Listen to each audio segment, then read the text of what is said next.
Hi, I'm Mario Correa, Wills and Trust Attorney. I'm going to explain to you the Secure Act and how we go about inheriting IRAs and possibly stretching those. So first I want you to understand what we're talking about. And what we're talking about is when someone dies and you have an IRA or think retirement account, you have an account that's growing tax-free. The money is tax-free as long as it's inside that IRA.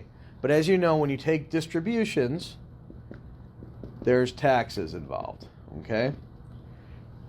And at some point, at age 72 and a half, actually the April 1st after the year you turn 72 and a half, there's required minimum distributions, which means the government wants you to take this money out. The government wants to get its taxes, so it wants to make sure that it's getting its money out. When you inherit an estate, the implications are different. So we talk about who your beneficiaries are, and that has an implication on how fast money goes out. So let's talk about it or think about it as three different types of beneficiaries, and they're all related, or three categories. The broadest category is you have a beneficiary, so I'll just put Benny here. A specific type of beneficiary is a designated beneficiary. And then the third type, and the one that gets the most favorable tax consequences, and this was new in 2019 under the Secure Act, is an eligible designated beneficiary. Okay? And that's a specific class of person. So when you have a beneficiary, at the very worst, you're going to have a 5-year distribution period. So it's 5 years. What does that mean? That means if you have $500,000 that you inherit, the slowest you can take it out, or the most tax optimal way you probably will take that out is over 5 years. As you take that, you divide it by 5, you take it out $100K per year. For 5 years, that equals $500K. But as you know, tax brackets are graded, which means that the more you earn, the higher the percentage. So if you were making, let's say, $80,000 a year, and all of a sudden you have to make another $100,000, well, on that first $80,000, you may be paying 25% tax rate.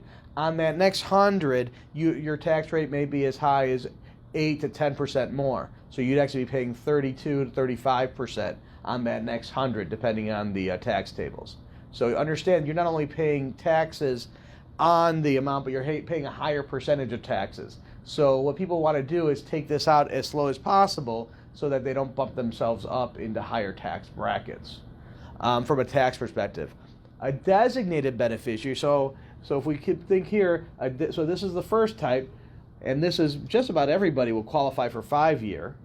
But if you're a designated beneficiary, it means you're an individual. What does that mean? That means, as opposed to naming a trust or somebody else, they named an individual as the beneficiary. Then under the 2019 Secure Act, you get 10 years.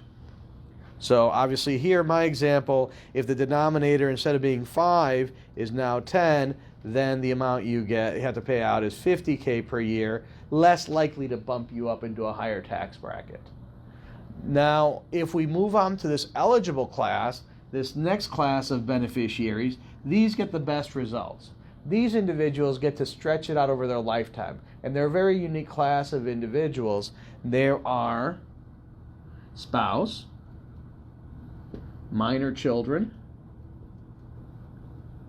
disabled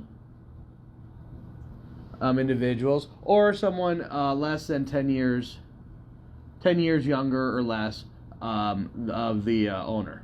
So basically, if you're the IRA owner, it might be a sibling or somebody older than you. So what happens here? How do we get these favorable tax treatments? Well, and here we come into a quandary. We get a better tax treatment if we name one of these individuals as beneficiaries. But the problem is we really don't want to give money to a minor. So how do we get a loophole, or how do we get around that? Because we know a trust is not an individual, and certainly not one of these. Well, there's certain see-through rules that we can draft into the trust. And if we draft those see-through rules into the trust, we're for sure now going to be treated as an individual, as long as we follow the requirements. And we may even be able to be treated as a designated beneficiary. So we get the benefit of the trust protection, which is not mandatory distributions over a short period of time, especially to a minor. but we get the benefits of at least 10 years and possibly even longer on those stretch provisions.